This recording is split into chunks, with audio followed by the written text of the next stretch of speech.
numerous ones of you wearing that. It's like a little high five to me when I see that you're wearing some stuff, so thanks.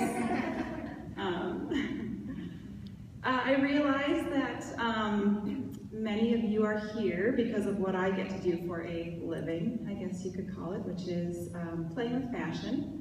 And to most people, they assume that's what I do on a daily basis, which I do. It's part of my art and part of my passion is working with clothing and style. But I am well aware that there are moms in our midst who come to MOPS for a respite of sorts. So, you know, you come here to set aside the huge responsibility of mothering, to be encouraged by your peers. And I had the pleasure of being a part of the New London MOPS group for 3 years. It probably was 3 years ago since I was a part of that group. But I understand that feeling of getting here, dropping your children off, and being able to sit down here and actually breathe for a minute and chat with other moms who are going through the same things that you are. So I hope I can bring a bit of both to you today. I hope I can bring a little bit of the fashion fun side of things, and then hopefully some encouragement as well. So I'll start by sharing a story to take the attention off of me a little bit.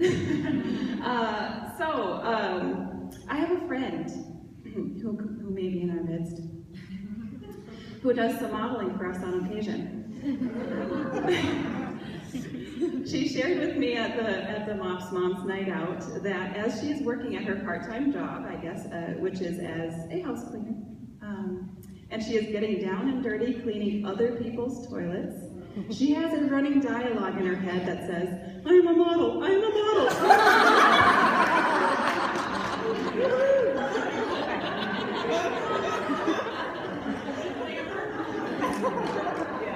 Yes. Okay, so isn't that how it goes, the ladies? I mean, we hold so many varying positions in our role as mom, wife, sister, friend. For some of us, part-time or full-time providers for our families. We do have a running dialogue in our heads, whether we know it or not. So my question is, what is your running dialogue? Is it positive or is it negative? What is your dialogue in your head towards other people, specifically women, other moms, your peers? As a stylist at the shop, I get to work with many women. I bet by now the count has been in the thousands. From, you know, working with women at expos when I was selling my scarves, and I would pack up my van at 4 o'clock in the morning and drive 2 or 3 hours and set up before the expo started. And then just, you know, basically, you know, put myself out there and see who would come and try and connect with some of these ladies that would come. And it's interesting how when you are giving a little bit of something, even as simple as showing ladies how to tie scarves, a lot of women will open up to you. It's the same kind of concept as a hairstylist, right? I think that hairstylists should have psychology degrees just handed to them because they are psychiatrists. I mean, so I got to see a lot of women open up during that process.